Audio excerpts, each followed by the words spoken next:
Welcome to another episode of the Sipping and Tripping podcast, where we connect with amazing people.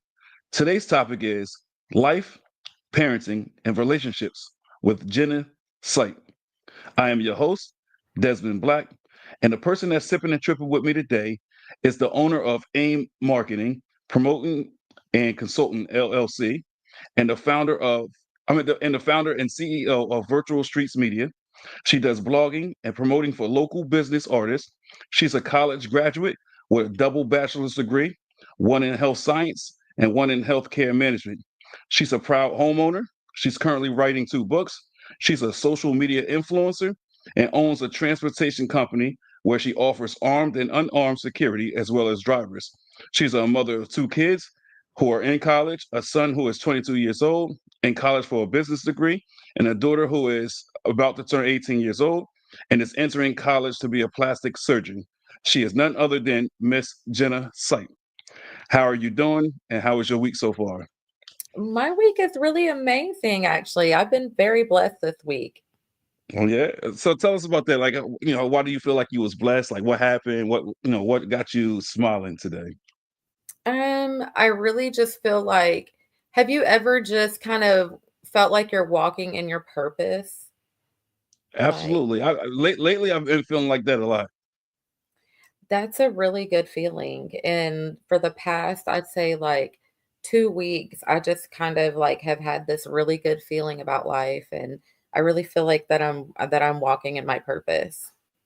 That's good. That's good. Okay. Well, any more you want to add to that? I don't know. I'm just happy. I'm in a good place, and life is lifing in a good way. That's good. That's good. It sounds like you got positive energy, man. That's the kind of people I like. You Yeah. know, on this platform, I like to conversate, educate, and entertain. And as I always say, hopefully we hit that mark. Now, for the first time guests, I usually ask a few preliminary questions just to get to know you a little bit more. Mhm. So, without further ado, let's get right into that. So the first question I have for you is, well, not really a question, but like, tell the viewers a little bit about your live stream show and what made you want to start it. So, basically, my live stream show is a platform that I created because I wanted everybody from all walks of life with any story, any things to sell or a story to tell. Like, if you've got a story that you want to tell, if you've got something you want to sell, if you've got services that you want to sell, if you've got a brand you want to promote, if you just have anything you want to talk about, like, I wanted to create a platform where people could have a voice, where anybody and everybody could have a voice. And Mm, so I interview people from all walks of life, all like education levels, all like, socioeconomic levels, everything. right, You right. name it. If you got a voice or something you want to talk about, I interview you. That's excellent. So let me ask you this: how do you go about finding your candidates?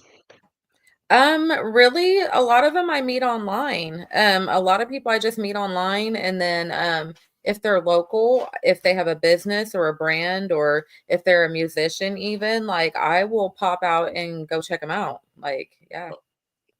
That's straight. All right. So for a woman, like you have no concerns about just popping out on a random person. No, like, I haven't had any bad experience yet. I've met some Oh, really cool people. that's good. It's always good to meet new people, especially people you can relate to or people you can vibe with. That's always a plus. Yeah, Um, everybody's been good to me. that's good. That's good. So so where were you born and where did you grow up? So I was born in a very, very small town called, you've never heard of it, USA. No, I'm just kidding. It's called Helena, Oklahoma. It's a Mm. really, really small town, under 2,500 people. Um, but yeah, I was born there and I was raised there for a while. And then after that, we just kind of moved all over, but predominantly Oklahoma. Yeah. Okay, so how was life in Oklahoma? I've never been there. I mean, it's a lot different now than how it was when I lived there. Okay. But yeah, I moving to Texas was the best thing that ever happened to me. Okay. So you love it out there in Texas, huh? I do. I love it here. I've lived here actually. Come to find out, this dawned on me recently actually.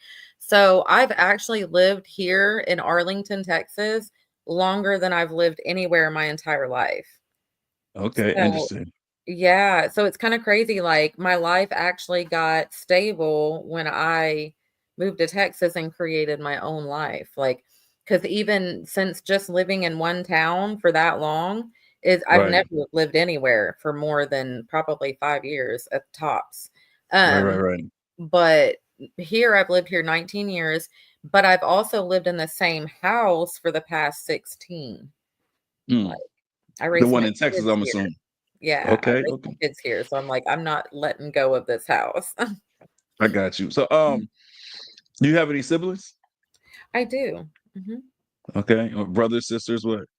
I have 2 brothers, that I know of. My dad was a Rolling Stone. So I've got 2 brothers that I know of, and then I have, 3 sisters 3 sisters that I grew up with. I'm sure I Okay, have other sisters that I've been told that are my sisters, but, right, right, right. From the that's same totally father, or same father. Yeah, my dad oh, was so it sounds like he was a Rolling Stone. I got you. he was. Your dad like to play. Yeah. Ain't nothing wrong with that, man. I was just talking to somebody recently that said they one of 16. I was like, that's insane. Matter of fact, it was at a diner this morning, and he was like, "Yeah, I'm one of 16." I'm like, that is crazy. I Yeah. cannot imagine. And I was like, same parents? She's like, yes. I'm like, no, just stop it. Like that had to be very expensive. And I really wanted to ask, like, what do your parents do for a living Right. to be able to afford 16 children? It's wild. But Ooh, funny. so what do you do for a living? So, usually, when I used to work my 9 to 5, I, manage surgical departments or surgical clinics. Like, I'll manage, like, 6 at a time. Mm, But since I no longer work for the medical field, I work for myself. I've been doing multiple entrepreneurial things, to make ends meet. okay. Mhm. Let's see. Have you ever been married before? No, sir, I have not been married. Proposed to? Yes, 3 times. 3 times. Oh, Fine. so did it not happen because of you or because of the man? Because you said So, 3 times, so yeah, I'm a runaway bride. no. So wait, so you went through with it and then got cold feet? Or like how did that work? My first time, I actually literally snuck out the window at my wedding and took off and run off What made you do that? because I was 17. I was like, "Oh my god, this is the rest of my life." Like, so I'm thank God I chickened out. Dang. And then did he ever contact you after that, or how did that work end up? Like, Yeah, he broke up with me and married this other woman like 2 years later. okay, what about the second time? So, the second time I got proposed to, I ended up breaking up with him. Uh, Mm. yeah, I broke up with him, and then the 3rd time, we'll see how that goes. You recently got proposed. A couple years ago, I did. Mhm. Well, I'm assuming you still with him because you said you'll see how that goes. We're working on us. Oh, so is it you? Or is it him? Because it sounds like to me that you're afraid of commitment. I think you're right. I think you're Oh, absolutely right, and that is something that I'm working on with my so therapist. so is it? Are you scared of commitment, or is it something else within you that you just can't put your finger on? Honestly, I think I'm scared of commitment. I mean, I do have PTSD, so there's stuff that I'm still working on to better myself as a woman and as a lady and, just as a person as a whole. So, yeah, I think that definitely plays a factor in the fear of commitment. I got you. Yeah, commitment. Thinking about being with one person the rest of your life, I can see where it can be. a little intimidating or a little scary. You know what I'm saying? Like for me, I never been married. I've proposed to one woman in my life. I proposed to her 2 different occasions, and I was young. She was 10 years older than me, so it's a good thing that didn't work out because it wouldn't have really worked out in the long run. And plus, she couldn't have kids. I always wanted kids, so I guess I was fooling myself at the time because she was older. Sometimes when you date older, they just put it on you sometimes, and you just don't know what to do. So I think it was more so one of those situations for me. Yeah, I remember it like it was yesterday. It was great in the beginning. Then we just argued all the time, and it's like some of the things I wanted to do, she didn't want to do because she said she experienced that in her when she was younger, and it's like for me, I ain't want to hear that. I'm like, you knew I was younger than you, and you said you wanted this relationship. You know what I'm saying? So like, if I could remember, like, let me see, the first time I proposed to her, oh, see, all right, see, I'm gonna tell you about this quick story about that. The first time I proposed to her, I went and bought this ring. It cost me, I remember it cost me like $1,000 or something like that. And I proposed to her, and I kid you not, she looked at it and said, "That's it." Oh, I wow. looked around, I said, "Wait, huh?" That's the response I get. So I'm like, you know what? Never mind, forget it. She's like, "Oh no, no, no, no, it's okay." But to me, she killed the mood. So I'm like, nah, nah. Yeah. I couldn't rebound after that. So what I do, I called myself not talking to her as long as I could. We wound up talking eventually, and I just every paycheck I would just put money aside, and I want to get this ring that was like two thousand. And and all right, so I had this whole thing planned out. She was at work, and I was home with her mom, and I told her mom, like, "Listen, tonight I'm gonna do it. Don't say nothing to her." She said, "I ain't gonna say nothing." Mhm. So she comes home from work.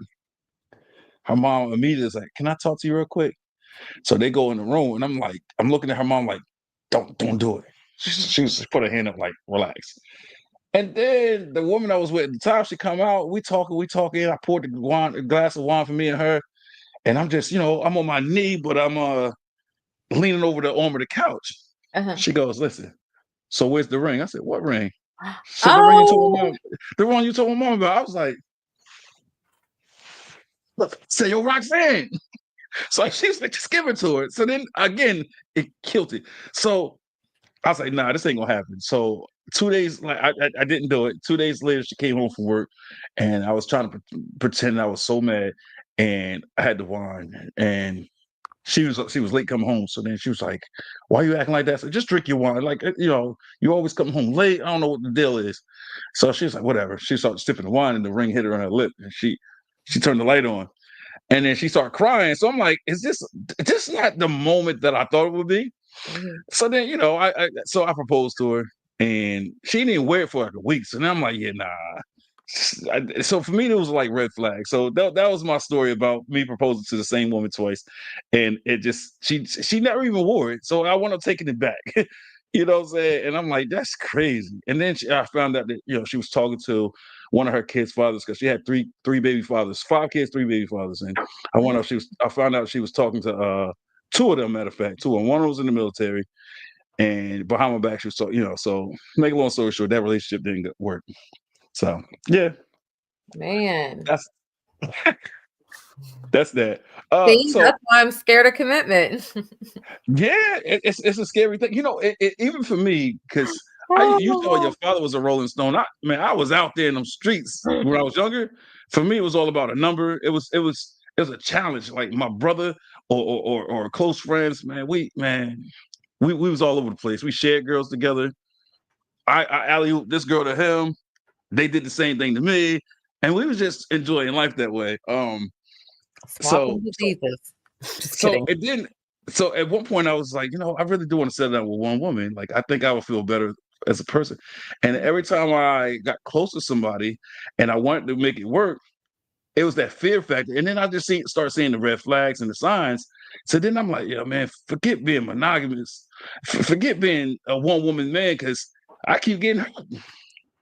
You know what I'm Oh, saying? So yeah. So I mean, I think right now, I think I'm in the longest relationship. Well, yeah, the longest relationship that I've been in, like 7.5 years. I think that's the wow. record. Yeah, 7.5.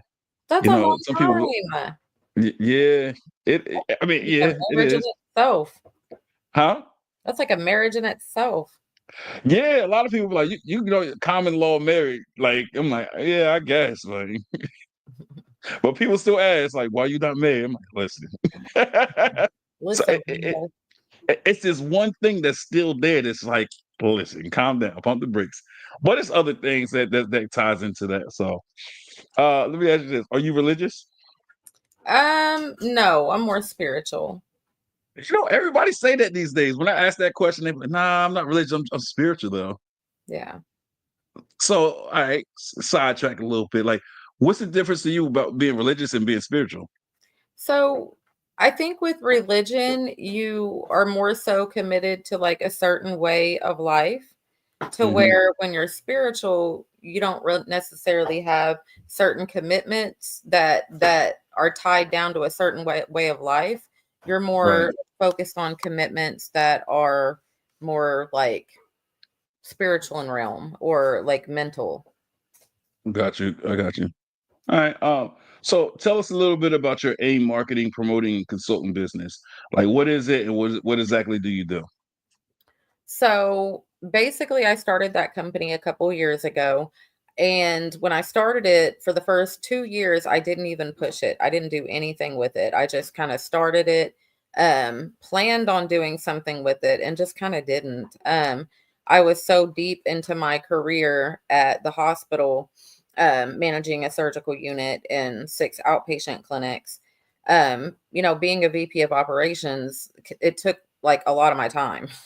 So Right. it's kinda like as stupid as it sounds, I didn't have time to focus on my own goals. But, Mhm. recently, my career fired me, which to be truthful with you, it was the best thing for me really in hindsight, because I actually worked with a bunch of racists anyway, so it was the best thing that ever happened to me. Right. So you said it fired you. You talk about the company I just asked you about? No, AIM is my Oh, company. Um, okay, okay. AIM that's what made me start pushing my own company is when they fired me last year. It Got you. made me, like, get serious about pushing my own company because basically what I offer with my company, I mean, I was already marketing and promoting surgical units, surgeons, doctors, stuff like that.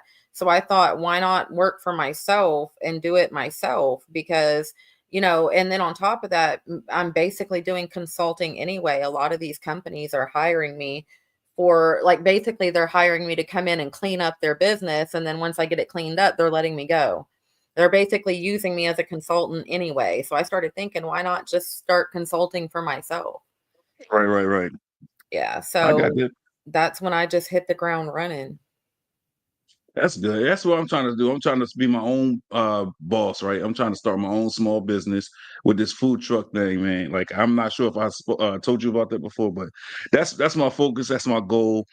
And I'm about to, I already started the process, so I still got to get my EIN number and Mhm. all that good stuff. So yeah, I'm still learning about that, but yeah, And that's good. It's good, that's a good goal.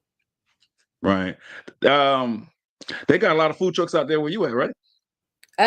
They've got quite a few. Yeah, and honestly, I'm thinking about getting one in the next year myself because Yeah, I do a cooking page as well.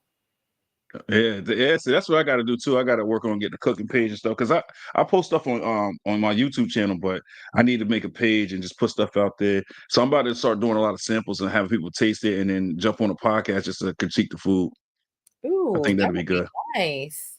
Yeah, yeah, yeah, yeah. And it's crazy because a couple of people I connected with, they was like, "Yeah, I would love to," but it's like they live in a different state, so I couldn't even, do it with them if I wanted to. But yeah, it's a lot of. So you already got your hand in a lot of things. So now you talk about a food truck, girl. You got to be Yeah, busy, because I mean, I'm writing a cookbook anyway. Why not, do a food truck right? Oh, and so you like start cooking? slinging plates?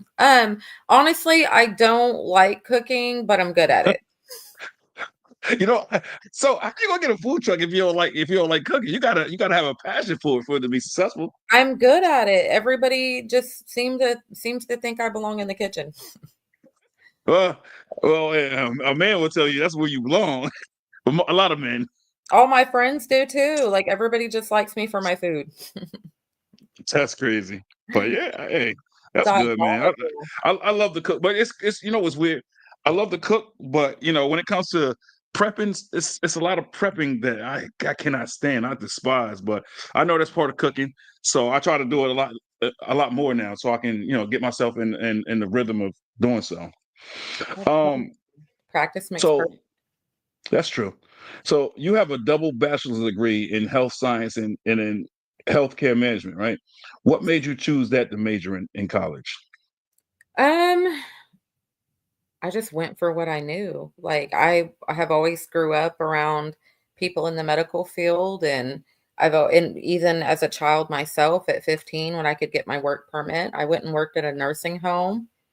Right. And, so of course I was washing dishes, but being around all of the people, the CNAs and stuff, I always thought they were so cool. I used to look up to a couple of them for some reason. I liked them. I thought they were so cool. They were so pretty and just so funny. I loved their bubbly personalities. Yeah. So my mom works in the nursing home. She's a certified nurse's aide. Yeah, that's what my mom Um, was. yeah, but my mom's she in her 60s and she is a different animal. My mom, she thinks that she's still 16, 17 years old. She think that nobody needs to sleep. She'll work 11 to 7 and then stay out all day. She helped me watch the kids, right? So she'll watch the kids and then she never tries to go to sleep. When she falls asleep, she gets mad. And then she'll complain. She'll blame me that she ain't never get no sleep and oh, I can't babysit no more. I'm like, how does that make sense? Like, it be times where I don't even need my mom. Like when my kid's mom was home with the kids because she just had a baby, right? We didn't need my mom for like 9 months, right? And then my mom babysat for maybe like a week and a half, and then my kid's mom, she had a medical condition where she had to be put out for another 6 months. My mom was there every day, and then she still complained and blamed us for not getting no sleep. We're like, we don't even need you. Like, we don't need no child care. Like, go sleep. Right. But I get it. I get it though. My mom tells everybody that like it's hard when you get older and you don't have friends, you don't have nobody to hang out with or stuff like that. So she said that's why she always comes to the house unannounced. But I'm like like you can't complain though. That's the thing. Mhm. Um, but yeah, love my mom to death. So let's see. In a previous conversation, you mentioned that you was writing 2 books and you just mentioned a cookbook, right? Right. So how are they coming along and what are the books about besides the cookbook? Because obviously When cookbook is I about cooking. tell you, writing a book is not for the weak, and I don't care what kind of book it is. My cookbook is the most simplest. I mean, I'm literally writing 20 recipes, and then on about 8 to 10 of those recipes, I'm gonna write little short stories on the back about the person that taught me that recipe, because every Okay. recipe is coming from somebody that I met at some point in my life. And Mm, from I mean, all just people you wouldn't even expect. And, right. and I'm writing little short stories about, just the people that, that gave me whatever recipe it is. And then so that's really simple, right? You would think. But this book has taken me like 4 or 5 months. I think I've been writing this thing for like 5 or 6 months. Mm, But it's just because there's gonna be days or even sometimes weeks or a week where I don't feel like writing. Even if it's just a recipe, I don't wanna do it. I don't wanna write. I don't wanna pick up a book. I don't wanna type. Like, right. you know what I mean? And then the second book that I'm writing, oh my God, when I tell you, so that book is called Love, Heartbreak, and Healing. And that book is about a mixture of my life versus also just basically a self-help book on love, healing, and heartbreak, like, how you can heal from heartbreak, and not even just like in a love sense, just heartbreak in general, right? Because Mm. your family can break your heart, your That's whatever, your friends can. right. That sounds interesting. And it definitely sounds like something that I would definitely read, because I'm all about like relationships and love and guidance and things of that nature. I'm into all kinds of things, like anything that's educational or anything that I could benefit from. I'm all for. Yeah. And she said, "Glad I made it before y'all ended." It's all good. We got some time. Yeah. China. Glad you did too, China. um, what was I about to say? So, what made you want to be a social media influencer? Honestly, I really just wanted to create a platform where everybody could have a voice. I just wanted that's so important to me. And I never realized why until recently. It dawned on me that that's part of me walking in my purpose is Mm, giving people that don't feel like they have a voice or people that do have a voice but just want to reach a different type of audience or reach a different group. Like because we all have our target audiences, we all have our own audiences, just like you have different people than what I have and I have different people than what you have, right? So right. the point is, even if you feel like you have a voice, just having a different platform to have a voice on. Like I just wanted to create a space where I can just be a voice or a vessel, with someone else to create a safe space, I guess. Right, right, right. 'Cause my audience Um, doesn't judge. Like, you know how some people you do lives or interviews with and their people will troll you? Like, I yeah. never had that. I don't get that. Right, right, and that's good, man. And those are the kind of people you want to keep in your circle. Like I said this like a couple days ago to somebody on a podcast. Right, I was like, people that crush dreams have no dreams.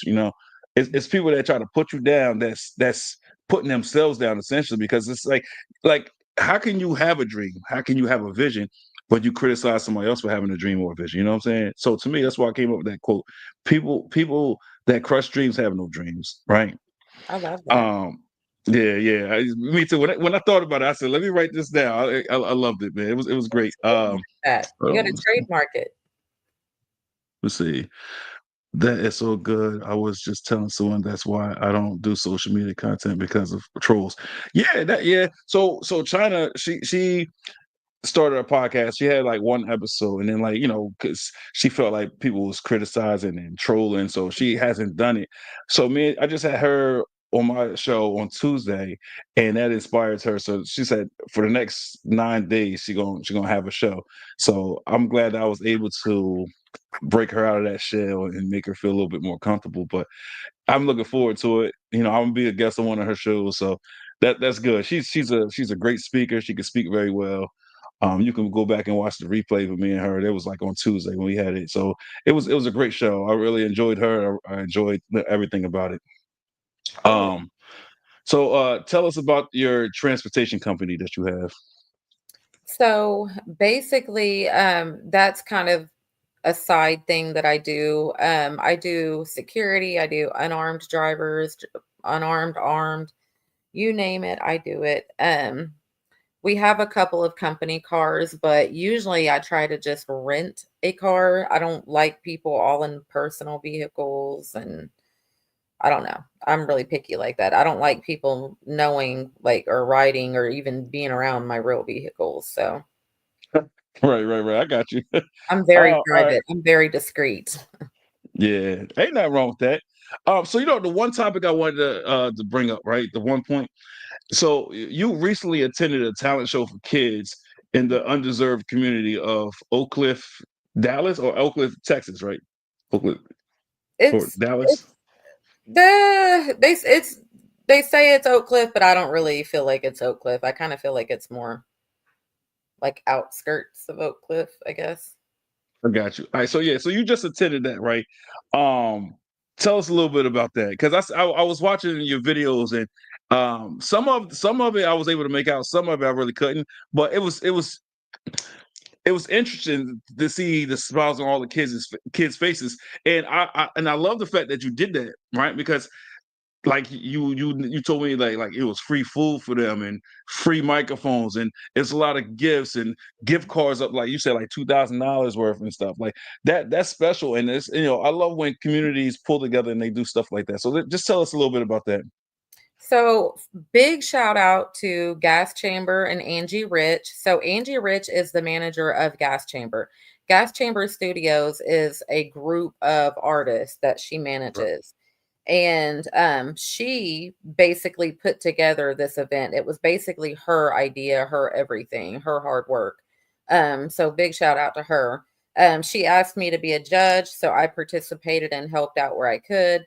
As well as a bunch of other people who helped out where they could, and just kind of everybody pulled together. But she was the backbone and the person that just really put everything together. So she's working on a second one too, and I got Mm. invited back to be a judge. So I'm going to be a judge of the second one. But yeah, oh my God, she worked her butt off for like months to get that done. And the kids had an amazing time. And some of the people there that showed up, that was producers and engineers and stuff like that, that also own studios. They threw in free mic drops, free video shoots. One person even said that they gave the first prize winners a free showcase. Like they gave away one person, other person gave away 2 hours of free studio time. Like they were giving away all kinds of free services to these kids, like free haircuts, free Yeah, interviews. So it that's was special. just amazing. Everybody made them feel like little celebrities, like, That's gonna go a long way for them, you know what I'm saying? So like I said, things like that is very special, you know, especially we both parents. So we know how it feels to make a kid feel on top of the world, you know what I'm saying? So you won something, didn't you? Like didn't you won like an award or something like that? Oh, so earlier that day, this was separately, but earlier that day, one of my favorite artists out here, Perp Super Cool, big shout out to her too. She's a dope ass artist. So she's out here in Dallas now, but I think she's from Atlanta. But she's got her own little unique style. I love her music. And so anyway, I won her raffle for as one of the people that gave her a feedback to her new EP that she just dropped. All So right. she asked 10 people to go do feedback reviews on the song. So of course, I did it because I'm a fan. So, she can do no wrong in my eyes. So anyway, of course I go check it out and give my feedback or whatever. And so I got entered into the raffle with 8 other people, and your girl won. I won $50. That's good. That's good. It's good. So you're also big on giving back to the community, right? A lot of people don't think like that. A lot of people don't care about giving back to the community, right? What prompted you to have that mindset of giving back? To be truthful with you, when I was a kid, nobody ever gave anything to me. And Mm, I mean, there was a lot of things that I felt like I needed that I never got. And so now that I'm an adult and I'm in a better position in life and I'm able to give back where I can, whether it be even just time, like, people don't get it. You can volunteer to go do stuff, and it's sometimes more helpful than you donating money. Like, I know right now you can go down, to the Mission Arlington and volunteer for 4 hours, gathering clothes in the clothes closet for people to come look through, and you can get it all nice and organized. There's all kinds of things that you can do to give back. Like, in my case, there's a lot of counseling centers that I'll do videos for, and I'll right. share my life story and I'll do documentaries for them to use at fundraisers for the governor and the mayor and stuff like that. The highest I raised one time was $150,000. That's good. And like I said, man, I keep doing what you're doing, man. It's monumental. You know, it's definitely a good thing what you're doing. Shout out to Breon for jumping on and China and Yeah. whoever else is viewing. Um, so all right. So what is your ethnicity? I was trying to figure that out. Everybody asked me that. Everybody asked me that. So I hate that question. I'm just gonna be honest with you. I hate that question. And here's why. I don't know how to honestly answer that. There's so many questions that I have that I'll never get the answer to. You But see that comment? huh? Oh, my bad. Not to cut you off. You see that China? She asked you a question. I She would said, love info on how to do that as well, Jenna. That is so cool. Man, just DM me. I will tell you. I will tell you. I have no yeah, problem with I will give you whatever information you want to know. I'm a okay. Now chatterbox, if you can't tell. you say you are what? I'm a chatterbox. Oh, so am I. People have to tell me to shut the fuck up sometimes because I don't. Once I'm going, like I don't shut up. Me Like neither. I was just talking to somebody earlier and they was like this. I'm like, oh, I'm boring you. It's like no. I was like, oh my bad. I just like to talk. They go, I know. I'm like, that's crazy. Tell me to shut up then. Well, anyways, back to what you were saying about your ethnicity. Oh, so So basically, I know predominantly my father is full-blooded Canadian. So off top, I'm 50% Canadian. That's understood right there, right? Right. My dad is a Canadian citizen. Like, yeah. So he's white. I say that to say he's white. He's hillbilly white. Like we're so white. We're more country than Pillsbury in this bitch, okay? So there's that. And then my mother, it's so confusing because I was raised as Choctaw, right? That's the family that I kind of was raised more around. Like I even spoke Choctaw native language and everything, right? Interesting. But it's kind of weird because my grandma that on the Choctaw side that I was raised predominantly around, my Right. grandma used to make comments about my mom and about her father because she used to say that my mom that my grandpa, my mother's father was mixed, that he was Mexican and black and that he was not Indian. So, I don't know, to be honest with you. I don't know on my I got mom's you. side. I'm just gonna say she's Indian because that's what I can prove. You know what I mean? And I'm Right. all about what you can prove. My Right. grandma Right. making snide comments my whole life. I just don't know how true that is. But my grandma, to the day she died, she swore to God my mom's father was not an Indian. I got you. So you ever thought about doing like ancestry.com or 23andMe? No, I don't care. Okay. Okay. Some people, I started doing the ancestry.com thing, and I've learned a lot from using it. It's something that I'm gonna pick back up soon because my subscription ran out, whatever. But yeah, because I even got the DNA thing because I want the DNA thing. So I have the kid. I just got to send in the saliva. I don't know why I'll be procrastinating, but I got to do that. So you told me you raised your kids in a one home as a single mother, right? Is the father still around, or what happened with that? Absolutely. They have a wonderful father. Like when I say single mom, it's sometimes it's even hard for me to fix my mouth to say that because yes, technically I'm single, I mean, we're not married, but their father has never been absent. I mean, he's Okay. always, I mean, I hate to say it like this, but he sends his check every month. Like, you know what I mean? I mean, Yeah. he's accountable financially. Physically, he does his part. Do I wish he could show his face a little more sometimes? Yeah. But at the end of the day, it's only because I was spoiled to that for so long. Okay.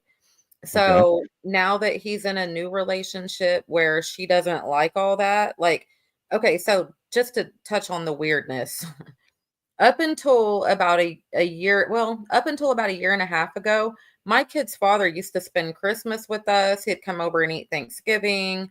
Like, I mean, even with a boyfriend. Me and my boyfriend were together for 16 years. My kid's Mm, father would come over and watch the football. I mean, they would be sitting in there watching football together. Like, my boyfriend would get a flat and call my kid's dad to help him come fix it. Like, I mean, there's no drama. Like, we have no drama. Like we've always had a very close, cool relationship. Like he right. lives 6 blocks down the street and I live over here and we just like he can come see the kids when he wants. He can pop up and over here. He goes and digs in my fridge. Like that we don't have drama. Like I don't care. Sometimes I would come home to him digging in the fridge. I don't care. Like, That's you know straight. what I See, that's mean? Like, strange. So if the shoe was on the other foot for me, like I couldn't. If I come home and I see some other dude now, hey, you got to get bro. See, I couldn't do it. yeah, But it's it's weird. Like him and my boyfriend got along. Like my boyfriend fuck around and go in there and start digging too. Like what That's yeah. I mean, if y'all like it, I love it. It's just thinking about it. I'm like, yeah, I don't know. it worked for us for so many years. And then last year, she said, I love that for you, girl. For real, I really did because my kids got to have both parents. Like they never felt like they had to pick and choose. If their dad used to be a math teacher a long time ago. Now he's a principal. He used to be a math teacher. So it's like Right. he could come over and help them with homework that I was too tired to, or you know what I mean? So it's kind of like and us being 6 blocks down the street, like, if I get a flat, like, "Hey, can I borrow your car to can I drop you off at work and borrow your car to drive to work?" Like, we have that cool of a relationship. If my car breaks down, I'll go pick him up, or, or he'll come pick me up and I'll drop him off, at work and drive his car to work, and then Right. vice versa. Like, we just have a cool relationship to where it really does. It takes a village to raise kids. And I'm sorry, Yeah. a lot of women are going to hate me for this, but shame on you. If you have a man that is willing to help you, even if he can't necessarily afford child support, damn, dude, let him help where he can. Like, Right. my Right. kid's father has never skipped a payment on child support. I'm just going to be honest with you. Financially, I've never had to question that. Before I That's even good. put him on child support, I fucked myself taking him to court for child support. Matter of fact, he used to give me more. And I bit Mm. myself thinking they would give me more. No, they lowered So, that shit by like so, 600 a month. so this is the thing. You talk about how great your relationship is, right? Mhm. What made you pursue the child support if y'all have such a great relationship? And Because you already at paying one him. at one point he was being petty, so sometimes he'd pay me like 2 weeks late just to be Yeah. a turd. And and I'm one of those people, like, I don't play like that. I don't care if it's a day late. If you owe me on the first, pay me on the first. Run me my dividends. Like, I don't do that. I would never pay you late. Don't pay me late. Mm. I like that, man. I It's like the that. But that's principle crazy. for me. You talk about, yeah, I get it, but you say y'all have a great relationship. I think that's, It if it's was a petty. shitty. I was being petty too. I was being petty. Oh, okay, there it goes. There it goes. I pettied myself out of 600 a month is what I did. Wow. So it But didn't do me any so we go. All right. So we're gonna touch on the little, the parenting thing, right? In this next segment, that's what we're gonna focus on, good. specifically about um like parent-child conversations, right? Oh, yes. Um, so like one of the most important things when it comes to raising children is building a strong relationship with them, right? Yeah. So do you feel as though you created a safe and open environment where your kids felt comfortable sharing their thoughts and feelings? So I'm going to be honest with you. For the first part of their life, no, I don't feel like that I did. I feel like I lacked in many areas. Mm. Is it? As they got Go ahead. older, yes. Was it something that like did you find that parenting was difficult? Is that why, or is it something else? To be truthful with you, I think that sometimes parents, I'll just say it. I didn't know how to love correctly. I was Mm. damaged for many years. And it's funny. I was just saying that, like, with damaged people or people that wasn't loved properly, it's hard for them to love properly, and I say that to everybody Mhm. because that's the truth. You know what I'm saying? It's difficult because we are creatures of our environment, or we're creatures of habit, and we're sponges, and we adapt to people, places, and things, right? So, like growing up, if we was neglected in a certain area, Mhm. right? When we grow up, we have our kids. It's like that's how we was raised, and this is what we was exposed to, right? So it takes a lot for us to dig ourselves out of that and to try new things when we have kids, right? Mhm. That's it. It's like when people talk about generational curses. Like my mom is just like my grandmother, right? And then I can't speak past that lineage, but they was like identical. It was like an exact replica. And I have traits of my mother that, like, from the outside looking in, some people be like, "Yo, you do some weird shit." So it's like I will not clean if somebody's around because of Mhm. one, I got OCD, right? And it's just certain things I do, and everybody look at me like I'm a weirdo or like I got three heads or something. Um, like for instance, like one thing, like if I'm cleaning my house, if it's something that don't need to be touched, like I got a picture and I got it facing at this angle, you don't have no business touching that picture frame. So if somebody move it, I, I move it. Like I said, I stopped doing it when people are around. When nobody around, I look at it and I try to make sure this side is even with this side because everything got to be symmetric. Like if I have something here, it's got to be perfect. And over here, I got this. And so I might stand on the side and see if it looks like it's even. You know what I'm saying? Stuff like that. And people be like, what the fuck? But that's what happens when you have OCD. And I Mhm. don't think there's nothing wrong with that. Like when you come in, you be like, oh, it looks real nice in here. And I'm like, yeah, I know. just don't touch nothing. They're like, what, like this? I'm like, come on, why would you do that? Because some Right. people fuck with me like that, and it irks my soul. For a long time, I did not want no company over because they do shit like that, Right. or I felt like they might move something. So I'm like, yeah, nah. The kids ain't feeling well. Any excuse I can give not to have company. I That's come over your house though. that's funny. You know what I'm saying? So yeah, that's one thing I picked up from my mom. My mom, I mean, some people look at me like, that's pretty bad. But if they met my mom, they'd be like, yeah, no, that's super bad. 'Cause my mom is just, it can be cluttered, and my mom can find stuff when it's cluttered, but when it's clean, she can't find that. I do not get that. Organized Right? stuff? Yeah. I do. Um. So another thing we as parents need to focus on is addressing challenges. Right. We have to help our children navigate difficult situations and offer guidance and support. Outside of yourself, do you feel as though your kids have a good support system? Man, my kids have the best support system in the world. Like, they're so Mhm. blessed because That's they good. got me, they got their dad, they got their grandma and grandpa on their dad's side. And Right.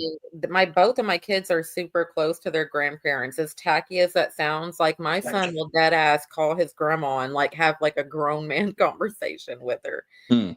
And his mom, and it's so funny because if you knew Mimi, she's this Bible thumping, I mean, like a real Christian. Like she don't talk the talk, like she walks the walk. Like this woman Mm. is like, I say she's 90, but she's only like 60 or 70. She's like in her 70s, but she still But, takes care of everybody's kids and like Jesus Christ.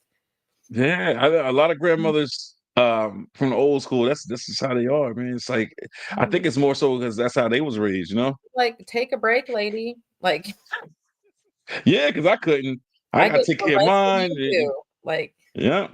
make it make sense. Um. So you said that your kids have the best support system. So were they spoiled? Man, yeah, they were. Yeah. I figured that. I figured that. Hey, ain't nothing wrong with that. You know what I'm saying? Yeah. Long as they don't, you know, as long as they don't take it to the head type of thing. Because a lot of kids are spoiled. They My just they son, just feel like everything is. Oh, your son is like that. He feel yes. like the world owe him everything. Yeah, Man, I my get out that daughter, habit. like, I taught my daughter how to thug it out, but my son, like, bro, my son, like, is so if I die tomorrow, he's not gonna know what to do. Them cats are gonna survive more than he's going to. So you got cats, We have 2 cats, Rowdy and Cloud. Rowdy and Cloud. Who named them? My son. Okay. The name Rowdy. I like the name Rowdy. That's pretty cool. Well, Cloud, the Cloud's different. Rowdy used to have a different name. We changed it to Rowdy because he used to be rowdy. Now he's lazy. I think we're gonna change it to lazy. Terrible. Uh, so yeah, as parents, we have to set expectations. We have to communicate clear expectations and boundaries, and then we have to consistently enforce them, right? And I know a lot of households, a lot of parents, they don't do that. They don't set expectations. They don't, and if they do, they don't enforce it, right? And then they wonder why their kids are rebellious. They wonder why their kids is having a moment of lapse, or acting out in school, or getting in fights, because a lot of times we don't set those expectations, and we don't enforce them, right? So that's something that we as parents need to uh get back to, and we need to stick to it, right? Like I see too many friends or too many people in the world that have kids, and it's like their kids run them. And I look at them like that's crazy. I would never allow my kids to run me. Never. Right. That's it's just not good. It's bad for business. And then like you ever been out to eat or something, and you see kids acting up and telling their parents to shut up or get out of my face, or it's crazy, and you be just looking at them like, oh, this is crazy. Like, and you look at the parents like, what you gonna do? And the parents like, you know what? You're gonna get it when you get to the fuck that. And I'm talking about younger kids. I ain't talking about teenagers. I'm talking about like 5, 6, 7, 8 years old. Like, I'm like, fuck that. We gonna go to the car right now. Come on, let's talk. I've gotten cussed out before. One lady cussed me out because I looked at her and I said, "Handle your business." Like, And she cursed you out. yes, and I'm like, I said, "Lady, you're cussing out the wrong person. You need to be cussing him out." Yeah, She didn't like that it's what answer, but oh it's well. what. Yeah, it's wild out here. I didn't Oh, like you hearing know her what? bratty ass kids scream in my ear. Yeah, and that's why sometimes with my kids, they don't act like that, but like they do get very noisy and like antsy. I think my kids got like ADHD. I hope my daughter is gonna be different because I got three sons and a daughter. You know, I got a 10-year-old, a 5-year-old, a 2-year-old, and my daughter will be one at the end of this month. So shit gets wild. And then when they all making noise, I'm like, God, like shoot me. Well, I don't mean that, guys. Whoever, don't call the police. You got to say that these days because Right. shit, because you joke sometimes and people were like, like one day I was just joking and an officer pulled up on me and whatever. Oh, we heard you say you're gonna harm yourself. I'm like, what? I can't even talk freely. Like it's a joke. No So way. so I had to put that out there. Like I don't want nobody to be like, oh, sorry, he's going through it. Like no, nothing like that. Let me ask you this: what age do you think is appropriate for kids to have a cell phone? Like the earliest? Ooh, a cell phone. Um, Yes. I'm gonna say, well, let me be honest with you. My answer is gonna depend on, do they walk home from school or do they get rides every day? See, you know what? I didn't think about that. Because Um, all right, so let's say they walk home. Let's go there. then if they're walking their butts home, then the moment you expect them to walk home by themselves without an adult, you need to be expecting to give them a cell phone bill just in case old Paul or somebody tries to pull up on them and they can like hit like put speed dial to where they can just 911 press one button, you know what I mean? And then put you for number two and you know what I mean? Right. Like, I just feel like if they're walking home, they need to have a way to call, like, because what if they have to run and hide behind a building? They need to be able to So, call 911 and say, hey, so let me add this though. You said when they're walking home. So how far is the walk? Is it walking from the top of the street home or walking from school? if it's more than two houses down the street, they need a cell phone because you can get kidnapped Yeah. right in front of your own house. Now that's true. Now, so I asked that question because I've seen 5-year-olds with a phone, and to me, I think that's ridiculous. I mean, it is, but kids start school at 6, and some parents make them walk home from school at 6, which I think Mm, that's ridiculous. I'm sorry. And right. I know I'm going to get a lot of hate for that one, but my daughter, my youngest is 17, about to be 18. Neither one of my kids have ever walked home from school. And I'm not saying but not everybody has that Out of option. your own home. Oh God.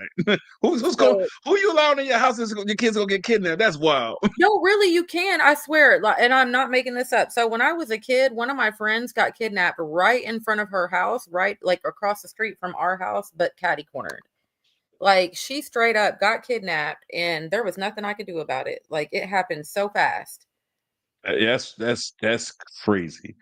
That's Yeah, some stuff you see in a movie. yeah. Like Wow. for real, for real. Man, I'm telling you, I've been through some shit. Mm. So what are your thoughts on kids and technology these days? I love it. I love it. I You- love that kids can do so much. Yeah, I mean, but they not learning nothing though. Like that's my thing. It's like they like robots. It's like the basics. They don't even know the basics these days. You can Now ask them that something does just so suck. small. Yeah, that's what. Yeah, so that's what I said. Technology is it's frying their brains. I agree with you there, but I think they should start teaching technology in school, but also Mm. cut out some of the fluff. Like I'm going to be honest, have you looked at these kids' math questions lately? Like Oh where yeah, the hell did some of this come from? Like I never heard of some of this stuff. yeah. It's We crazy because I said, multiplied, subtracted, added, and divided, and that did us just fine.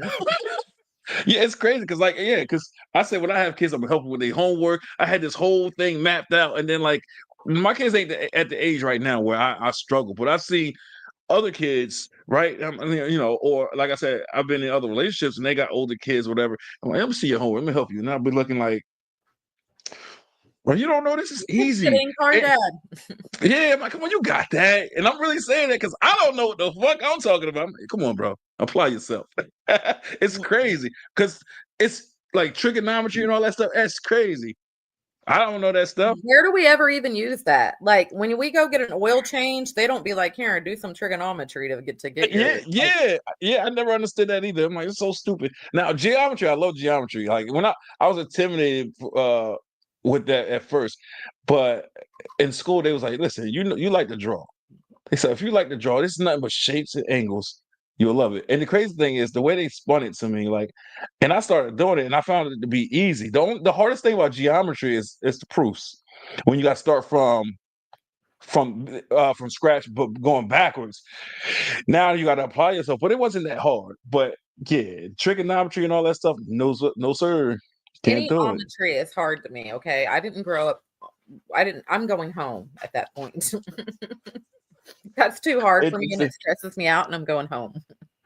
Uh, do you think that parents should be buying more books and educational things for their kids on birthdays and holidays, or do you think that if parents was doing that more, then that would give their kids a reason to rebel more? No, absolutely we need to. These kids don't know what a book are these days. I'm 42 years old and I'm glad that we grew up in the era of books. When we got in trouble, my kids, hell, we raised my kids. You got in trouble? Oh yeah, you wanted to get in trouble at school? Well, guess what? You're going to read a book this Mm. week every day after school, and this book better be finished by the end of the week. Like that's the type of shit their dad did. Their dad would make them stand in a corner and crunch down on their legs, like and hold their legs up. They'd have to hold out books. He'd put books in their arms like this and make them hold books for hours. Now, I think that's an old school thing because I don't remember who did that in my life, but I had a couple people in my life maybe do that. And at first, I used to laugh. I don't even remember how old I was, but I used to laugh. I'm like, who can't do that? But after a while, your thighs start burning, then your calves start burning, Yep. and then you be like, oh, this is crazy. Why I gotta do this? And then, like, if you drop that book, you got to add more books, and you got to start all over. You're like, Grass, you dropped that what? book. That's crazy, man. But hey, that's life, man. See, that's those kind of things don't exist in today's society no more. Like parents are not hard on their kids like that. Too many kids, like I said, they run their parents. They tell their parents what to do. That's It's why we wild. got a bunch of confused little boys running around wearing skinny jeans and being in their feminine energy, like Uh, not being protectors, not being providers, not being husbands, just being baby daddies. Like that's why we're in the position we're in. yeah. Well, a lot of that starts at home, though. A lot of the parents is not teaching their Beat kids their ass. properly. Just kidding. uh, So yeah, we have to promote open communication and encourage our kids to express their opinions and their feelings, even if it don't even agree with our opinions and our thought process. Right? A lot of parents is not; they don't think like that. A lot of parents like it's my way or the highway, and that's breaking that trust with your kids. You're not giving them a reason to want to come to you and consult with you and and be who they are. So I'm glad that's you just brought that cause up. yeah, that's just like bringing making a divide between you and your kids. So parents need to look at big picture, not small picture, right? And a lot of times, parents, they have kids, and it's like they look at it like, oh, this is my time, or they're invading my time. Well, you laid there and you had those kids, so that's guess what? It ain't no more my time or her time. It's their time. Until they out your house, it's their time.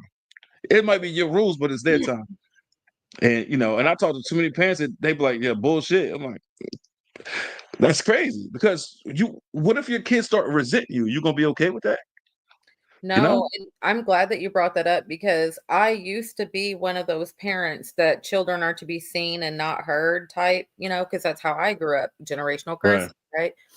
But recently, like I'm just going to be honest with you, I just really grew up about probably the last 2 to 3 years. And Mhm. there's things that I'm still working on. So, Right. I have a ways to go myself, but these last 3 years, I've really made a lot of changes and I've really seen the error in my ways. So there's Mhm. just a lot of things that I've been fixing and correcting with my children. Like I'm literally having to grow back now that they're grown and correct stuff and let them Right. know that how I raised them was on some bullshit and that now that I'm older and I know better, I'm going to do better moving forward and be a better example and all of that. All right. Yeah, I respect that. Now this is a good one as well. What are your thoughts on kids being vulgar at a young age? Do you think that parents should that use certain language should give their kids a pass if they use it, or do you think that a kid should stay in their lane and say, and be like, I don't give a fuck if I curse, you don't repeat that shit. I hate to say this, but there again, there's that old school thinking. Um, I'm gonna be honest with you. I just feel like as parents, we have to do better and be a better example. If we're out here doing dumb shit and our kids see us doing dumb shit, it don't Right. matter what we say, they're gonna do what they see. I mean, it is what it is. They're gonna do it. That's why I was that's why I was asking. I said, so kids at a young age, if you're doing it constantly, right? Mhm. Should your kids get a pass or hell no? No, I don't think they should get a pass. I definitely think you should correct their behavior, but also when you correct them, let them know like, "Hey, if you see me doing it, let's hold each other accountable." Like, Mm, don't correct me in front of others because then that's disrespectful. right, But right, right. kind of give me a tug or let's have a code word or a wink or something that we can do where you can hold me accountable too cuz I'm gonna be honest with you. My daughter is 17, and guess what? She holds me accountable now for things like, especially my anger. I'm working on my anger. I'm working on that. I'm trying to learn to be better. I'm trying to learn to respond better, when I'm angry. And so my daughter, if she catches me kind of going to a 10 with somebody, her code word is Karen. So she'll call me Karen or she'll say the word Karen somehow, throw Karen in there. And that'll let me know like, okay, I need to calm down. And it may not even be in public. Like it may be here at the house. She'll be like, okay, Karen. Like, you know what I mean? And then I'll know, okay, chill out. I got you. Yeah, I like that, man. And those are kind of things that you do with your kids, right? And it creates memories. It brings Yeah. y'all closer that y'all have that bond, right? Hmm. So I like that. Also, we need to learn from our mistakes, right? Yeah. We have to view mistakes as opportunities for growth and learning, both for ourselves and for our kids. Hmm. Um, so let me see. When your kids were younger, right? How much did you communicate with their teachers and caregivers to address schoolwork concerns and challenges? So I was very hands-on, Hmm. with my son more so because my son was just bad for no reason. Like, I don't even know Right, what his deal was. He was just bad. Like, he wasn't bad, like disrespectful bad. He just right, always used to get in fights at school. But I mean, he was in a predominantly Hispanic school. My son's black, so he just kind of would always, I hate to say it, but a lot of them were cousins. So he was always getting in fights with multiples. And right, right, so right. there's that. So with him, I was more hands-on. With my daughter, and as he got older, that went away. I mean, when he hit middle Mm, school, it was complete, night and day. But when he was in right. grade school, Jesus Christ, I was at that school all the time. They knew me when I walked in there. It was just crazy. But by the time he got to middle school, I didn't have to be hands-on. So I'd say I was very hands-on in the beginning. With my daughter, I was never really too hands-on. I mean, of course, I went to the weekly, follow-ups and stuff like that, but with her, I didn't have to be so hands-on because my daughter was like on a roll, straight A student, still is. I mean, she's Mm. graduating early. Oh, early. Interesting, interesting. Yeah, plastic surgeon, huh? That's big. That's big. I know to be a plastic surgeon, I know she had to read a lot of books and them big words. So I knew she had to be like on the honor roll. So that's insane. Because I still got a thing for psychology and sociology. I love those two subjects. But when I was in school and I picked up a few books on psychology, good God, I need to buy a dictionary, and every couple sentences I need to look something up or a couple words. And I'm like, yeah, I can't do this. Because in school they was telling me, they was like, you sure you want to do psychology? I'm like, yeah, I love this. And then like it didn't last a week. I was like, I need to drop out. I can't do it. It's a lot. Um, so I want to say this before we move to the next segment, right? As a whole, we as parents should discuss our children's aspirations and goals, and support their development. But on the other hand, we also need that self care for ourselves. We need to prioritize our own well being because that's important it's important for us to be good parents, right? Mhm. What are your thoughts on that? I think that is the most valuable piece of advice you could give anybody in life. And I Right. say that so sincerely because the reason why I say that, I am big on self-care. I mean, big on self-care. You'll see that on my platform a lot. But the reason why I'm like that is because I literally spent the past 16 years just business, business, go to work, come home, business, go to work, raise kids, come home. That's all I did. Like, I Mm. never took care of myself. And because of that, my health suffered. My health, my mental health, my self esteem, everything suffered. I mean, at my biggest, I got up to 303 pounds. I'm now down to 147. Woohoo. But, um, yeah, like I got really big and my depression was bad and it was just a bad place to be in. And I was like that because I was miserable. I didn't care for myself. I was always so busy taking care of everybody else. They get So like that sometimes. Yeah. yes, I and if could. you Yeah. my whole life, all I've done is raise kids. Like, I remember, my mom was a single mom, so, of course, I had to kind of help raise my younger sisters, and then straight out of high school, I had kids, so then I was raising kids, so it's like I've been raising kids since I was 11 years old, that's all I know. So, now Wow. that my daughter is 17, I'm not gonna lie, for the past 2 years, I've been out here having fun, so I've been having hot girl summers, no, I'm just kidding. I'm just Hot girl, kidding. some you wild.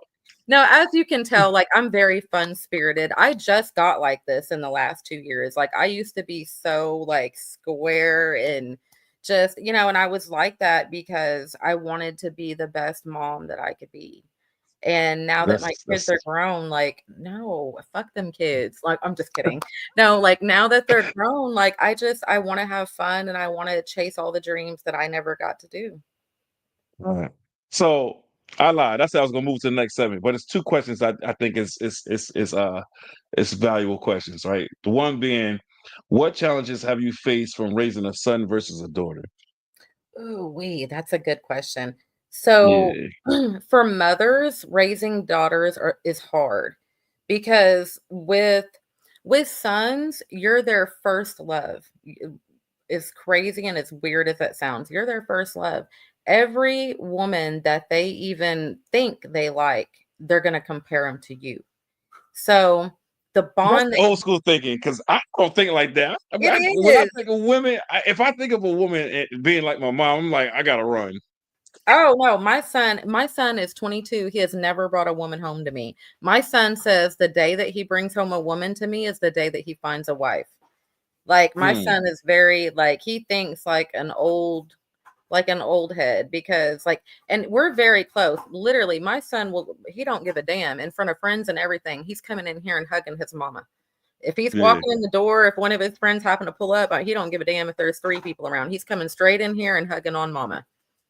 He does that every night before he goes to bed. He comes in here and hugs me, tells me he loves me. I mean, just full on hug. Like, I mean, we just have that Yeah. relationship. And so I think the challenge is with a daughter, it's very different. Daughters are more close to their fathers. Well, in Mm. my case, my daughter was. Right. Yeah, I hear that a lot, because that's crazy. Because so one of the reasons why I asked you that is because, like I said, I got 3 sons, and, I always feared having a daughter, right? And when I first said I wanted kids, I was, like, 17. I was like, "Oh, let me get 2 sons and 1 daughter." But like I said, I used to play in them streets. I used to be out there, and people used to say, "I can't wait for you to have a daughter, so you can meet somebody like you." And when I was out there having fun, I didn't, it went in one ear out the other. But as I got older, I'm like, "Yeah, I don't want no daughters." And now that I got one, I'm like, "Yeah, this is crazy." And like I said, she'll be one at the end of the month, and I'll look at her and I'm like, "Stay away from them boys." Hold on. Um, she don't understand what I'm saying, but I'll tell her. I'm like, listen, stay away from them boys because it's crazy, and people don't let me forget that. Like, you was out there, you know what I'm saying? So that's crazy. And speaking about daughters, um, like like did the thought of your daughter dating did that bother you? No. No, see, maybe it's just a man thing because, like, for me, it's like to think of my daughter dating. I mean, I got some time, but like even when she gets to that age, it's like I think every father, they it's a concern for them. I mean, as a mother, you have your normal concern, but with mine, I don't have any concern at all. But the reason why I don't, man, my daughter's stiff. Like, I Right. already know my daughter is not gonna go for if they're not coming up here, then they just won't be because my daughter's not coming down here to meet nobody. Like, she's that self-confident. Like, if you meet her where she's at, she's not meeting you nowhere. And I love that for her because I was the complete opposite for the longest. I never knew my worth. And I Right. always prayed that she would know her worth. And you know what? She absolutely does. And I couldn't be more proud. Right. Give me 1 second. My mom, speak about mothers. My mom, she need to get something out of here. Give me 1 second. Okay.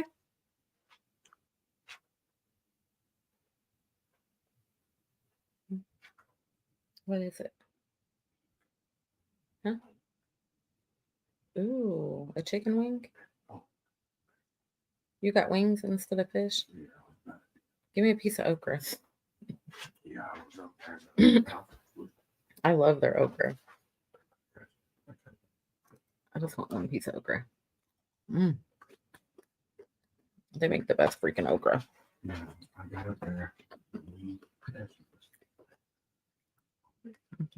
Mhm.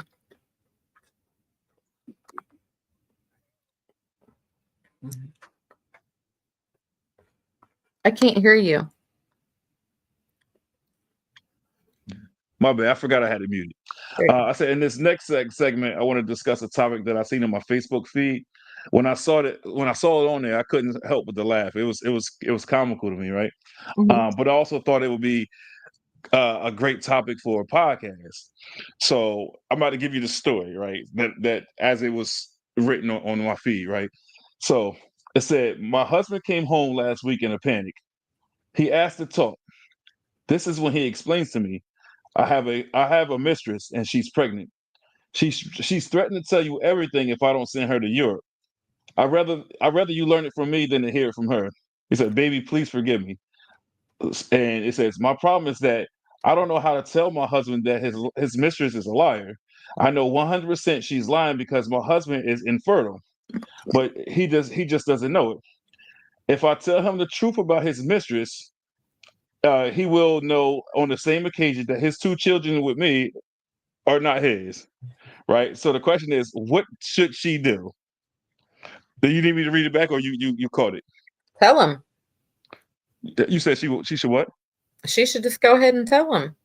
Oh, just like that. Rip the band-aid. It's about time he Oh, knows anyway. so this is the crazy thing. So he comes to her like, I have a It's mistress and she's the pregnant. perfect timing because think Mm, about it. Now he's gonna feel so bad about having a mistress. What is he gonna do? Like, wait, what? My kids aren't mine? Well, no, but you're missing the bigger picture here, sir. You got another one that ain't yours too. Like, that's the perfect time. Like, be so toxic. If you're gonna be toxic, be all the way toxic. Be in your face toxic. so all right, let me ask you this: Does it matter how old the kids are, or should it not matter at all? Because he was No. out there doing his dirt. Rip the band-aid. Damn. All right, so okay. What if you value that relationship and you want to stay in that relationship, and you have this fear that if I tell him the truth, he might want to break up. He might want to walk out the relationship. It sounds like he Does already that? walked out anyway. He tiptoed out. So give him his out. If he that's how you'll know right But there if he really wants to be with you. Because if he but does, that's by God, he'll but stay. but what I'm saying, I said, what if you as the woman you value that relationship and you don't want to lose them? You couldn't have valued it too much if you went and had two kids that wasn't by him. And that's why I also asked you, like, does it matter how old they are? So let's say when she stepped out, and like, say the kids was like 10 and 14. Yeah, it's time. Rip the band-aid. And so just like that, Rip that's the terrible. band-aid. Because I Because mean, think about it. He's already cheating. So this is the perfect time to tell him. He might let you make it. yeah, that's crazy. So no matter how you look at it, it's crazy because let's just say that woman was like, I don't want to tell him because I don't want to hurt him like that, right?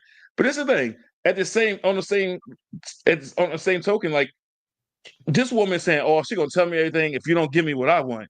Now you taking so it's like even if you don't tell him now, he's giving this woman money that could stay in the household. So either way you look at it, it's a fucked up situation. So Right. I'd rather that money stay in the house. Yeah, You know rip what I'm the saying? Band-Aid.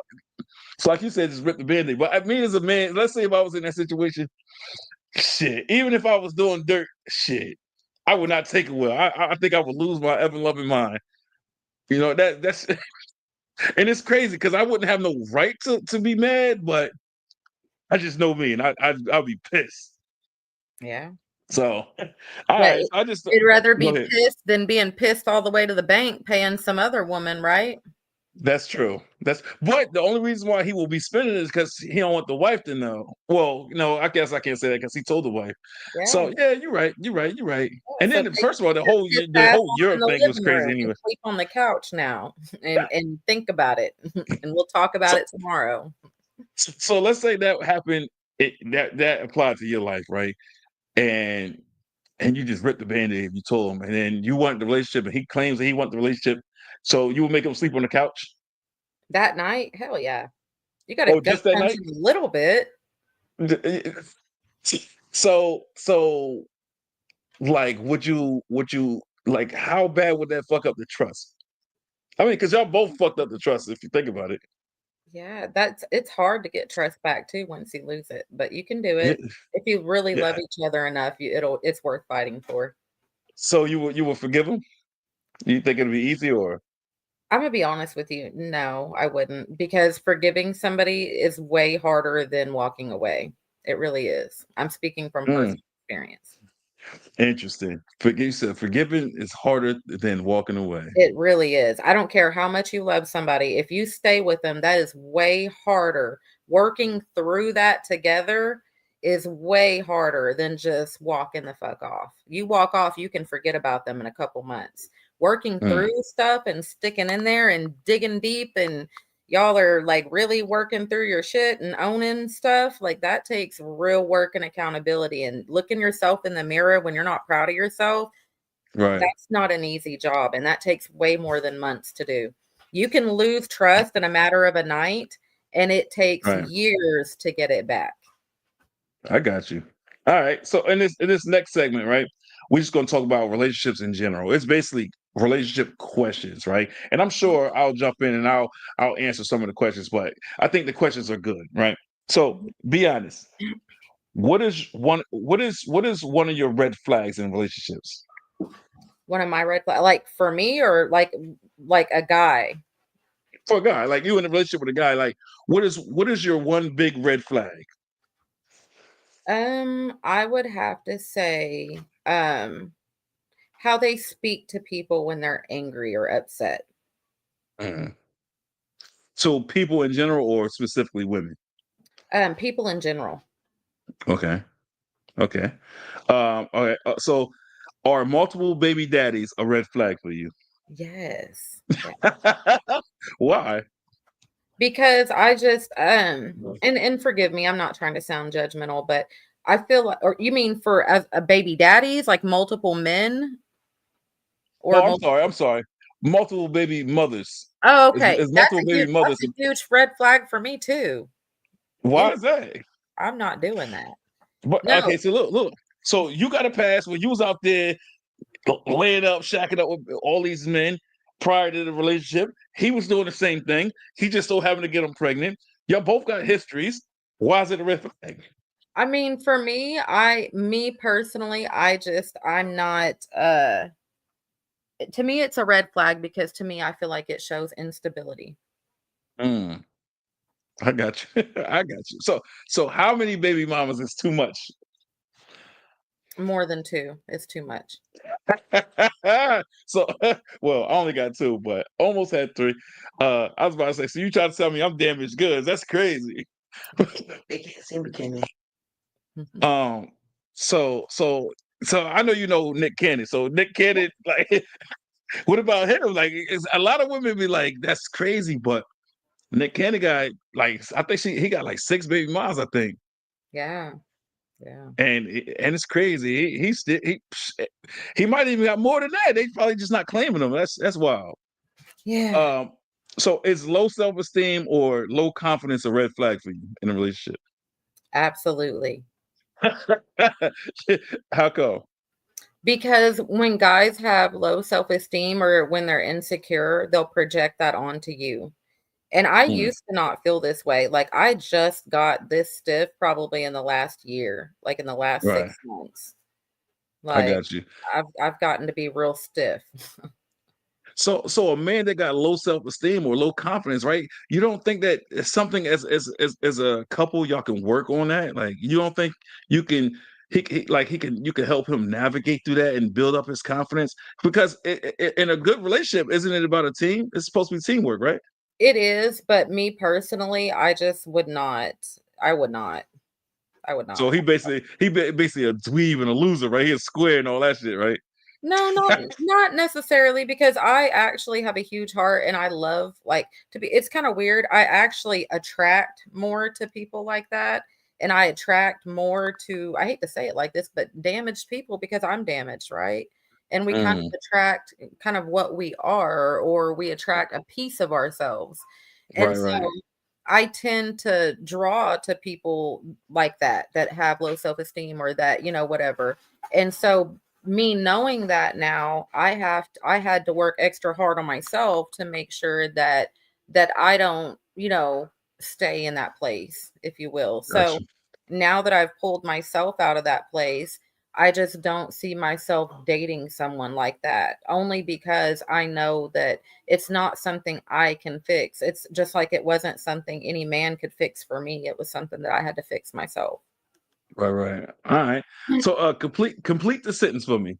So you in a toxic relationship if If ooh, I know.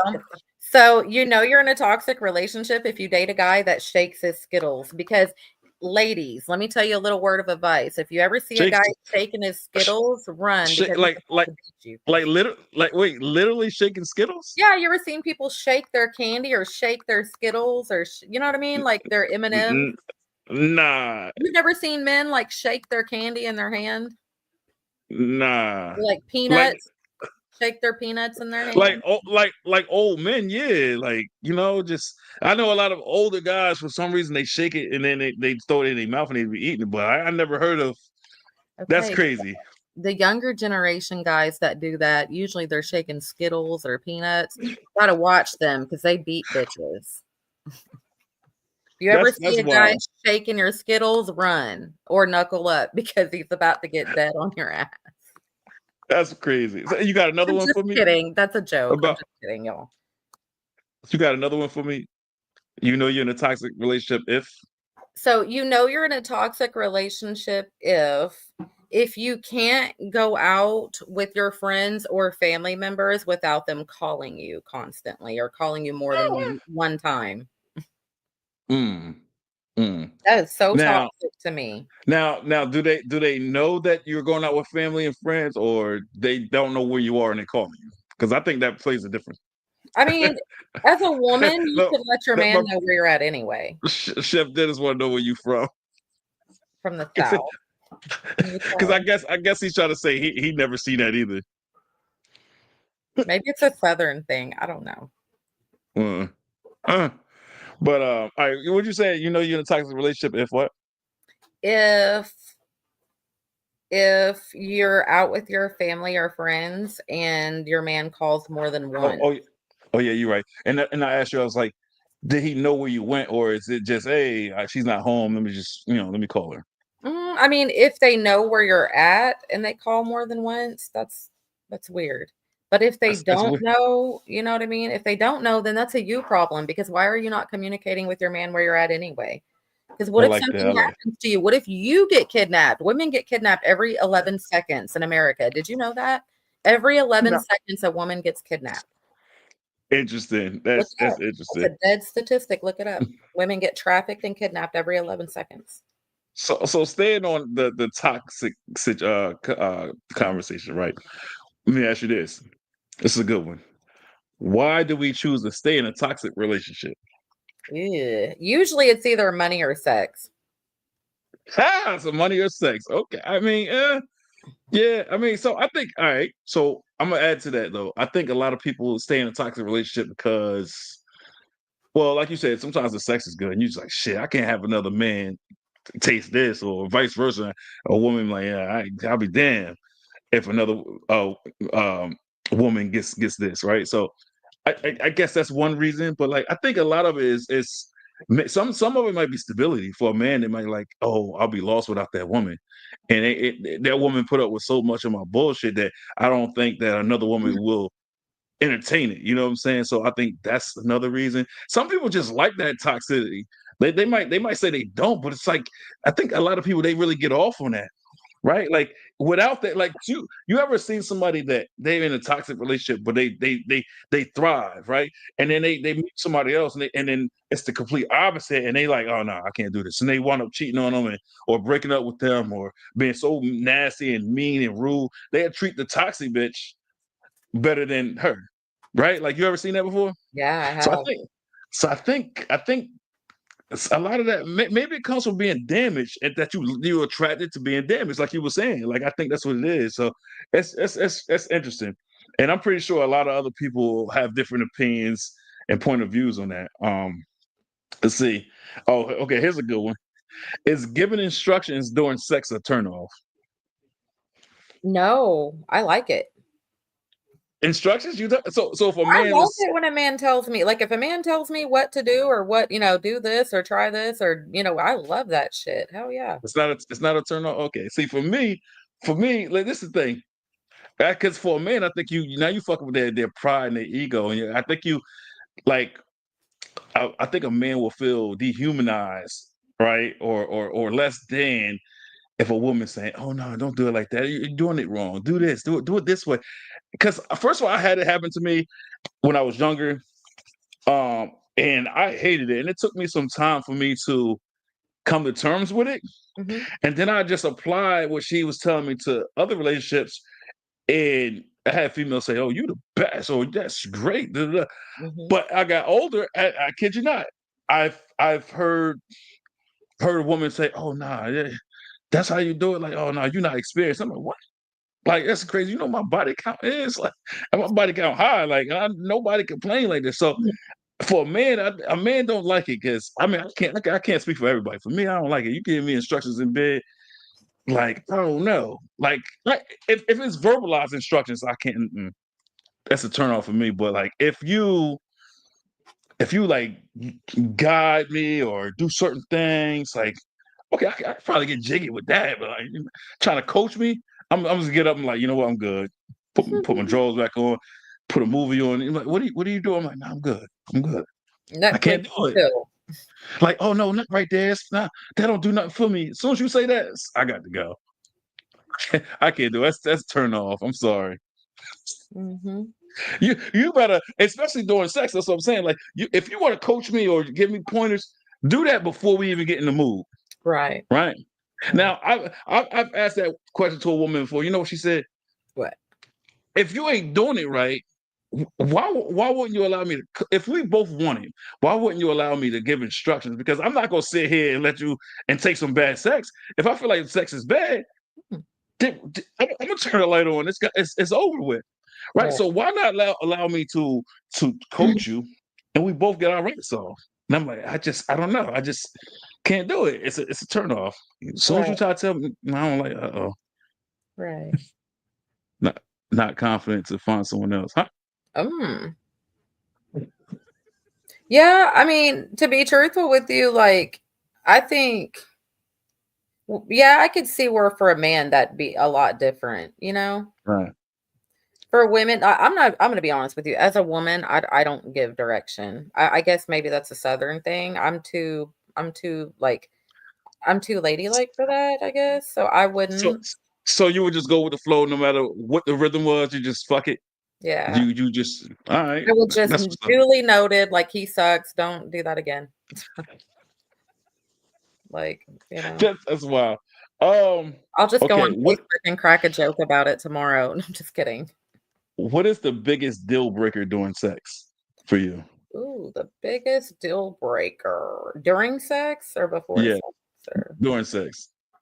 during sex. I would have to say the biggest deal breaker for me would be them missing and hitting the wrong spot. Maybe that's Going near the that's back door, like getting too close to the back door. oh the back door. Okay, The that's crazy. moment they bump the back door, knock on the back door, I'm out of there. Like I'm coming up like a cat on their ass. That's crazy. I don't know why women always say that shit, man. You know what I'm saying? But guess what? If you, I guarantee you one thing though. If you feel like your man will go to another woman for that, I bet you would change that song. You be like, you what you wanted? You better come knocking. That's crazy. But a lot of women be saying that. That's crazy. When I was growing up, when I was younger, like it was every woman was like, "Yo, you don't allow him to do that? Oh, you crazy." But nowadays, like, women be like, "Yeah, fuck that. I ain't doing that shit. That's a no go, no I go." mean, not by accident. Like you gotta warn somebody. You don't just Oh, okay, like okay. You say you're on like, accident. I whoop, can't. I like got you. uh-uh. Tell you wow. All right. So it's a good one. Should a person give their best or their A game during sex if they're not in a relationship, or Yeah, should they hold back? no.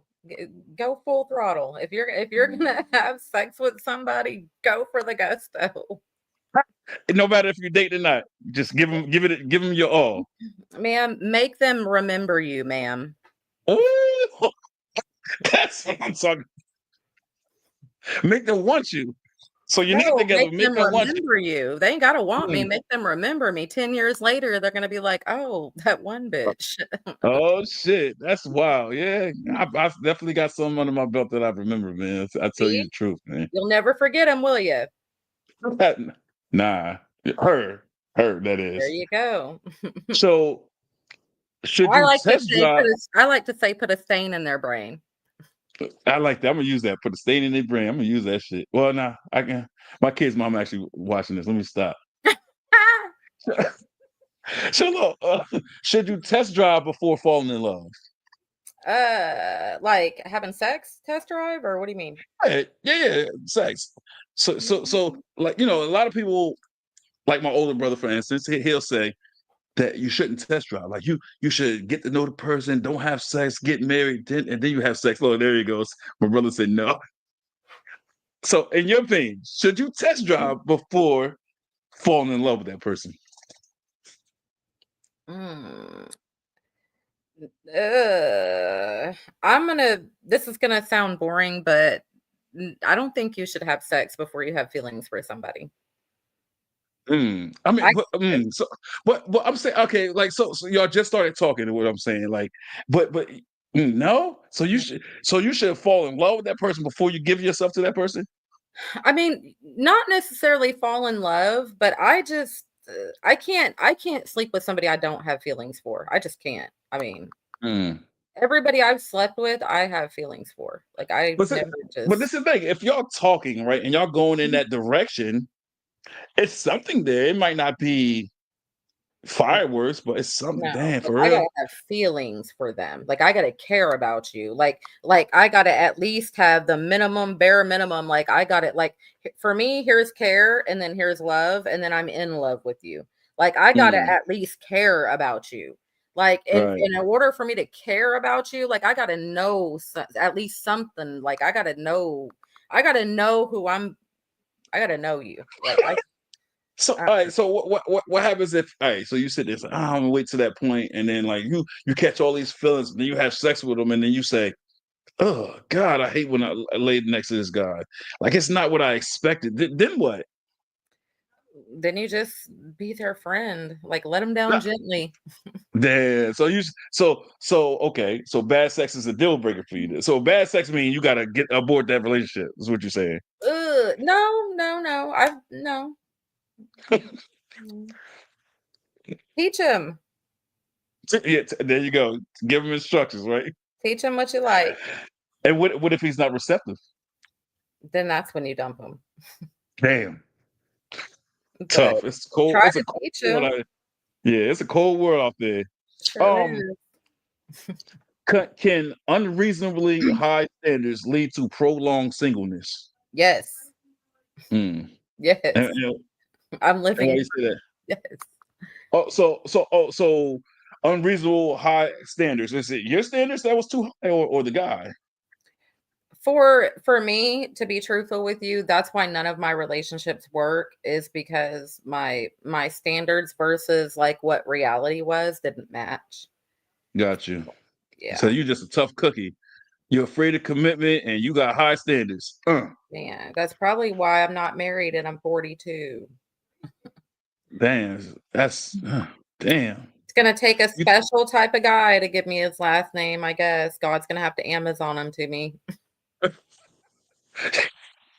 yeah, wow, that's crazy. And you say you in a relationship. You got a boyfriend that you're working with. He probably listened to this like, that's crazy. Man, he's standing right here looking at me like this bitch is wild. Yeah, that's wild. That's wild. Because I know if my girl says some shit like that, like I'm like, yo, what am I chopped liver? Like I'm right here. So you basically tell me we ain't gonna get married. That's crazy. No, we are. We've been together 16 years. He knows I'm not going anywhere. That's why he's so confident in letting me say whatever the hell I want to say because nothing I say shocks him or even scaves him anymore. He's just like, whatever. That's what's up. Um, why is it important to have your own standards versus society standards?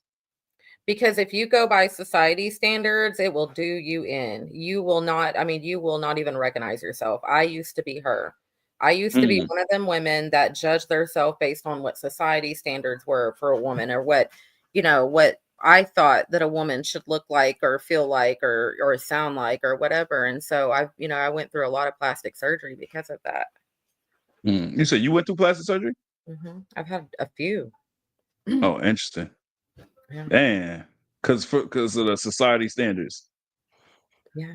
Yeah, yeah, and I'm assuming you taught your daughters to like not fall victim to that, right?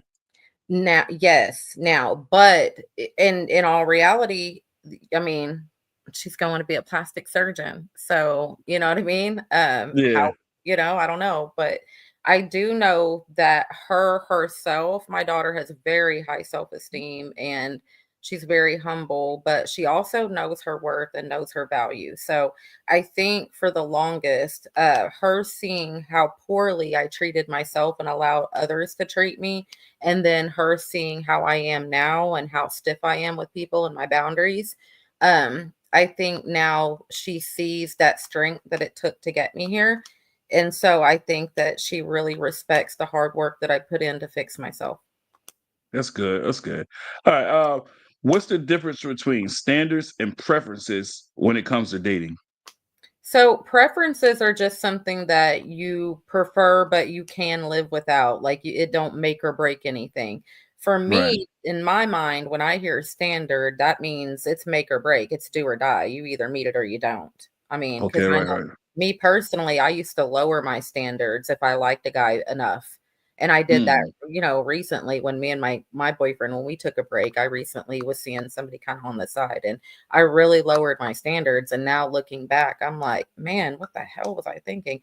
So mm, now I have these stiff set boundaries and standards that if a guy doesn't meet X, Y, and Z, or if he doesn't, have X, Y, and Z, or, mentally, physically, spiritually, whatever, then I won't even give him the time. I mean, now I'm back with my boyfriend, so it doesn't matter. But even right. with my boyfriend, perfect example, the same standards that I had to learn to put into place, I had to apply Right. them to my relationship. And do you know how hard that is? To be with somebody for 15 years and allow them to give you the bare minimum and breadcrumb you to coming back together now on the 16th year and saying, no, sir, like you want to be with me this time around, you got to bring it up to here. And if See, they love you, they'll do it. And if they don't, well, See, then I think that's hard. I know that's something that I would definitely struggle with because I would be like, you let me get away with this for this long. Man, you can't change me now. And that's the approach I would take if a woman told me that. I'm like, bruh, we got time, man. We got time invested. Like, you take me back. You can't say, oh, I took you back, like, because we had to both take each other back essentially, right? So, like, right. I don't know. For me, I would struggle with that. I really would. Well, and that's where it comes down to me. Like, I have to, if you struggle with that, I have to be strong enough within myself to walk away. Like it's Hmm. either That's a you cold. raise up and meet me where I'm at now, because I'm not the same woman I was a year ago. That woman Right. died. That woman is Hmm. emotionally dead and gone. Like now you got the new me. I was reborn, and the new me is up here now. I'm no longer down here. So you can either come up here and meet me where I'm at, or I'm Yeah. strong enough now, I'll walk away. I mean, it's simple That's for me. it's a 'Cause cold to world. 'cause to me, we're not it ain't 16 years. To me, we're on year 1. Yeah, I like that. I like that. That's tough though, because like I said, you can't really. I like how you put that, but you still can't negate the fact that you got all those years. Like Mhm. it's just too much chemistry, too much time invested. It is, but I mean, at the end of the day, he loved me enough to rise to the occasion. So that's what It's matters. And honestly, that's a choice. He may wake up tomorrow and go right back to the same bullshit. And if he does, okay, fine. I'm strong enough to walk away. interesting. Um, are men groomed to want more than one woman? Yes, I believe they are. Okay. So all right. So all right. Do you think that monogamy is natural for a man? Natural, no. But do I think it's doable if they want it bad Yeah. enough. Yeah, it's definitely doable. Well, so that's one question I like to ask a lot because a lot of people will say that, yeah, well, yeah, it's natural for a man, and I do not believe so. Right? Like, I just, it's very difficult. Right? We just built differently than women. Right? I think women are naturally groomed and born and conditioned to be monogamous. Right. But for men, I think it's extremely difficult, and I don't think it's natural for us, right? Like I just think that quite natural because if you think about animals, right? Animals like the male, no matter what animal, wild animal you think of, like the males, they just know how to go out there and get it. Now, Mhm. at the same time, when it comes to their pack, they are protective and they will stand 10 toes down and make sure everything is, what I'm saying, everything is good and kosher. But just natural. No, I don't agree with that. I don't All right, either. so just got one more question for you before we close out. Mhm. Who is qualified to give relationship advice? Who is? Yes. Like, out of anybody in the world, or Yeah, it's just anybody. Who is truly qualified to give relationship advice? I'm gonna be honest with you. I think it's the most damaged people. So that's okay. Okay. And the reason why I say that, the most damaged people, if you ever really look at somebody and look at multiple people that are damaged, they all Right. have one thing in common. And you know what that thing is? What hurt? Pain. Yeah. Okay. Once you have hurt to a level that you never feel like you can come out of, or once you've been in a dark place for so Mm, long, or so many times, it puts mm, you in a mental state of, I would never want to hurt anybody. Like, it can make mm. you do one of two things. Pain changes people, and it changes you in either a good way or a bad way. There is no in between. I don't care what nobody says. There's no gray area. Right. It either changes you in a good way to where you're like, "I would never wanna make somebody feel like this. I This is Right. a horrible feeling, and I would never put that in on anybody that I love." Then you have Right. people that it changes them to the point that they just become monsters. They don't give a fuck. They become numb to it. And Right. so, for me, I think the most damaged people always offer the greatest advice because they've hurt in a level that they can think deeper than people who are oblivious and who have never been through a lot.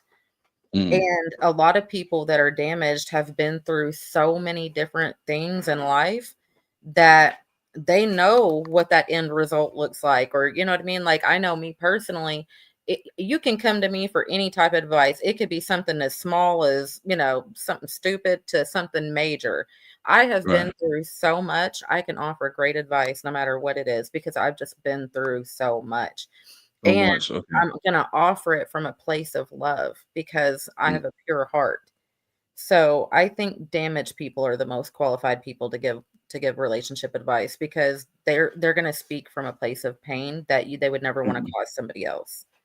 I like that. I like that. You know, that definitely gave me a different perspective, right? Because I was thinking like, you know, it's the people that say what they mean and preach what they say. You know, basically like the people that's going the extra mile to show not just themselves or the person they with, but just whoever's around them that this is who I am and this is the walk I chose, right? Yeah, so, but you just gave me a different perspective, right? Like I like how you broke that down because as you were saying it, at first I was like, I don't know, but then the more you were saying, I'm like, yeah, that makes sense, you know, because they say hurt people, but hurt people are the most honest at the same time, especially at a breaking point. They're the most honest, so I like that.